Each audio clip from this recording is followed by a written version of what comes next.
আপনারা এই মুহূর্তে যে ভিডিওটি দেখছেন এটা এগরাতে রামনবমী উপলক্ষে বিরোধী দলনেতা শুভেন্দু অধিকারী তার নেতৃত্বে আজকে র্যালি।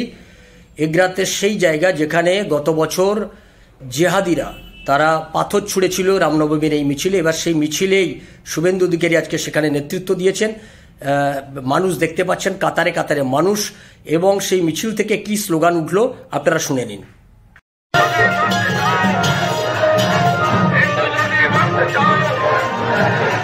হিন্দু